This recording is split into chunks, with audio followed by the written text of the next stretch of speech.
All right, Travis Wayne Goodsoe. I realized this morning that I had a good beard coming in because, I never got around to taking a bath yesterday. So, living in the wild. I'm sure you guys have probably heard the news. I'm sure Fox even covered it, even though they put a spin on it as if it's a good thing. But Trump, yesterday or in the middle of the night, in the still of the night, he'll hop in heaven, was doing like 50 tweets or so, just making accusations everywhere, just going off. And you know, some people are saying, oh, those accusations aren't true. Oh, he's just going crazy again, blah, blah, blah, blah, blah. No, you're missing the point, guys. When people make false accusations, they're revealing their own crimes, sins, or whatever. It's called projecting. And it only works if you're making a false accusation. And a false accusation is not just lies, but it's using unsound argument, such as a hasty generalization, projecting. And so, yeah, if you're dumb, if you're full of hate, and you're trying to get somebody falsely accused of something just because you don't like them, you have to be extremely careful about what you say.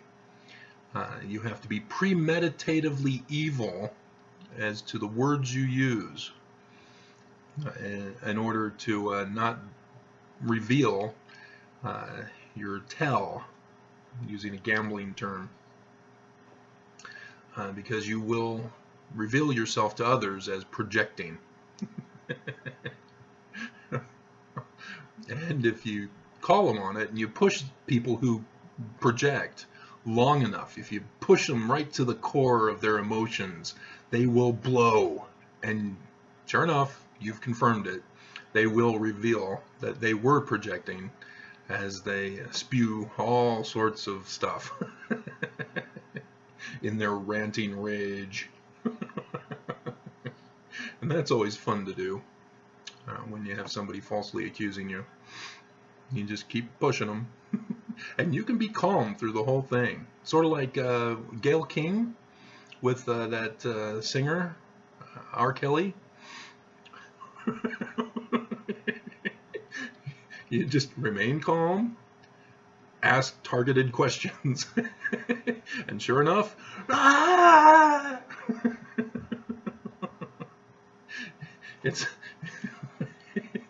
It's hilarious to watch.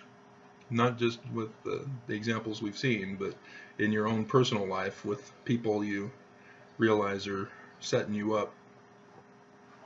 So, that's why when the West Valley City police officers came over, I was able to push them in our little conversation that the officer said her recording camera was on.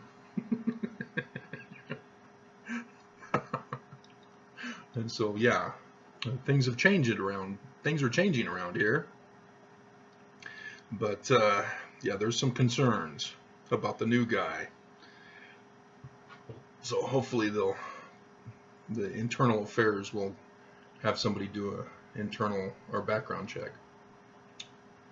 Because I'm listed as poor as my my personal rating or whatever they call it on the internet. And I know why I'm poor.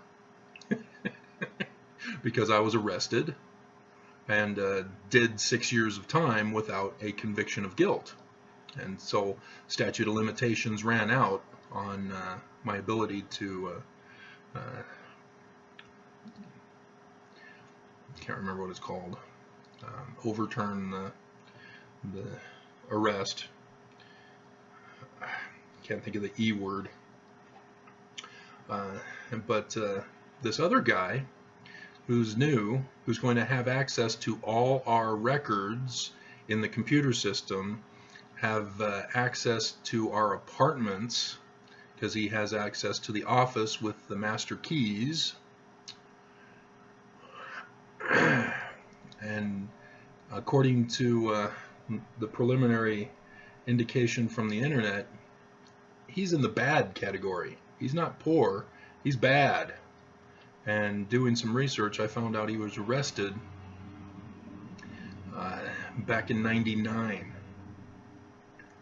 And so whatever happened in 1999, he's still worse than me for 3 counts of terroristic threat, second-degree felonies, of which I was never found guilty of, which got me classified as poor.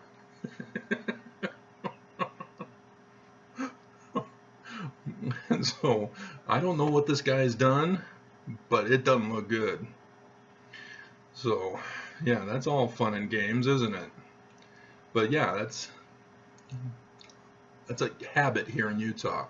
I file a complaint through due process and according to my constitutional rights, and they punish me in some form or fashion. They figure out some way to punish me.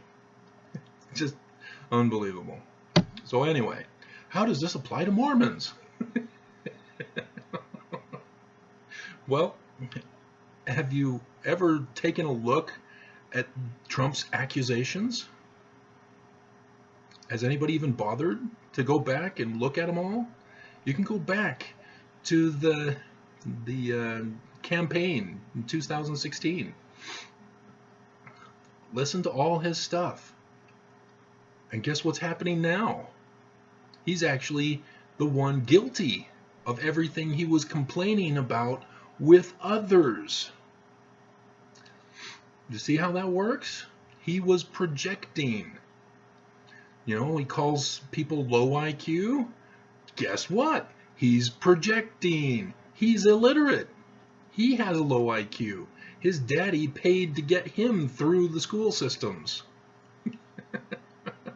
That's why he doesn't want people to see his grades.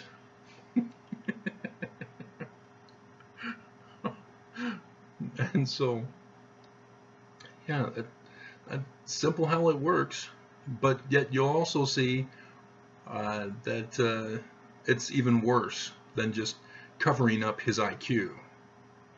He's confessing to conspiratorial treason against the United States. He's actually accused people of treason, which means he's projecting he having committed treason.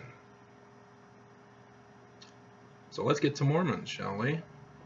Do I need to go to my archived emails of the haters of the Mormon Church who don't like that I'm exposing the deep, dark secrets of Mormonism? You see, I'm not lying about it.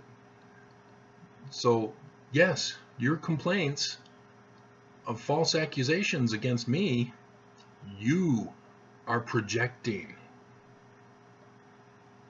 The thumbs down you guys are giving me, you are projecting. And so yes, the video I did early in the morning about how evil you guys are for disapproving of my disapproving of Mormon church behavior and the evils that are going on. You are projecting just through a simple thumbs down. Oops. Gotcha. See, I told you guys, you cannot come up against me. I'm not making false accusations. I'm not the one projecting. I'm a personal first-hand eyewitness. And I'm blowing the whistle. Thus, you will not beat me. You will not out-debate me. You will not outdo me. You will not get me caught in some little lair or trap that Hagar, was that his name, in the story of Esther, which we've got Purim coming up Wednesday. He tried to trap the Israelites for not worshiping the god of the Assyrians, which is interesting because the god of the Assyrians was Ishtar and Marduk, and yet Ishtar and Marduk were the main characters of the House of Israel.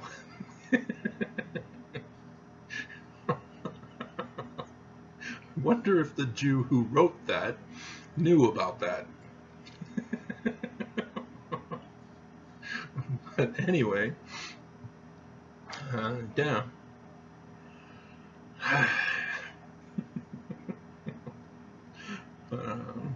So, yeah, those of you who are calling me Antichrist, who are calling me apostate, who are calling me evil, who are saying that I sense a dark force in you, you're all projecting. Projecting. You see what you see in yourself. And thus, you are making a false accusation against me. Now, is there a scripture about this, Travis? I'm not going to listen to you unless you give me a scripture. And it needs to be from the New Testament, even though we're Mormon.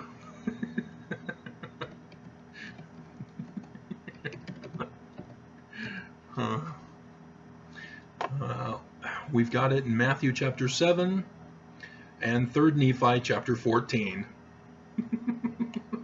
We've got it both. Two great tastes that taste great together.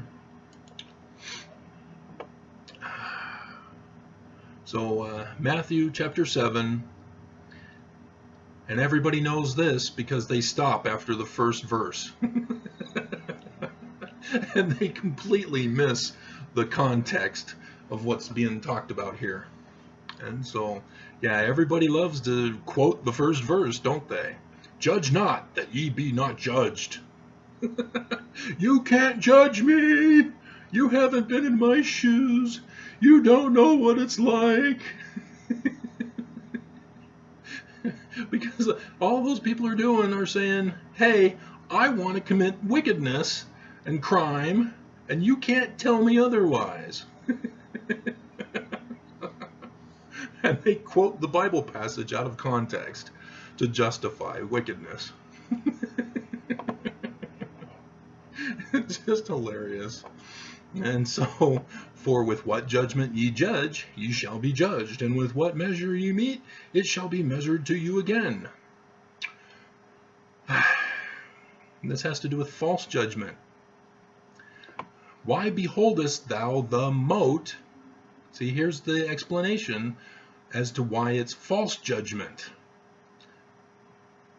And it's sort of false was taken out of the sentence here by the original guy.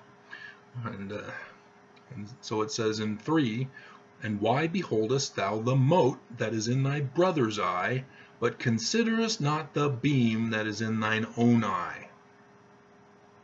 This has to do with false accusations. Or how wilt thou say to thy brother, let me pull out the mote out of thine eye, and behold, a beam is in thine own eye? Thou hypocrite! First cast out the beam out of thine own eye, and then shalt thou see clearly to cast out the mote out of thy brother's eye. See that? It is possible to render a good judgment, a righteous judgment, as the Book of Mormon rewords it. But everybody misses it if you just quote the first verse. It has to do with, don't judge me falsely, because you're projecting. Jesus, the author of projection. He actually got that from Deuteronomy when people bear false witness. But, yeah. So my mother, I knew exactly what she was doing in her letter, my birthday letter to me yesterday. And she doesn't come out and say it, but it's there. It's implied. And thinking about that letter, I realized she's probably used that before. It's just been a long time since she's used that one. But when she gets stuck on one issue, she keeps pushing for it. I'm going to get him to believe it. And that's what psychiatrists do, if you didn't know. Psychiatrists project because they create categories.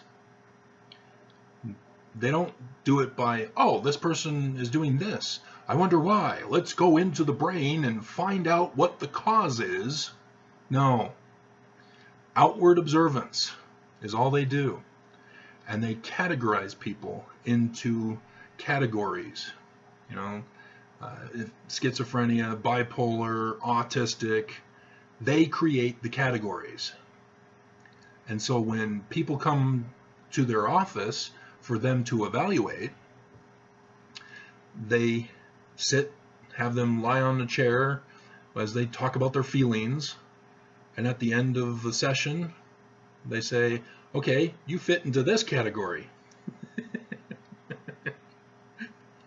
And you'll need to come and see me on a regular basis. My fee is $100 an hour, and here's some drugs so that you can pay the bills for the pharmaceutical company so that their lifestyles can also be taken care of. And so the whole thing is a scam. It needs to be brought down. Not just pharmaceutical companies, but any medical doctor, any psychiatrist who don't cure but treat symptoms. All of these advertisements on TV, they're all symptom management. They are not cures. And so if you all of a sudden have certain symptoms, you don't go to a doctor and say, I'm having these symptoms. Oh, okay, well, here's a drug for that symptom. That's not going to cure you. And according to these guys on TV, you're going to get more symptoms. And they sort of, you know, put the happy lifestyle of the people on the screen while they talk about you may die by taking our drug. Listen to it. It's outright evil that's going on. But anyway, projection. Only there were a song about projecting. I could make one, but I don't have I have a music maker app, but I'm not sure. I've never used it, so I don't know how to use it. But yeah, coming up with lyrics would be no problem at all.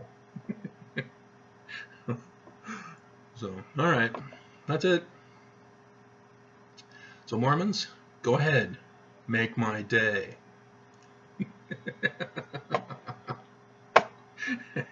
You're in a losing war, Mormons. You're on the wrong side of history. You're on the wrong side of deity. You will not beat me. You will not win. You are in a losing battle. And I'm going to be paying careful attention to the thumbs down because you're projecting.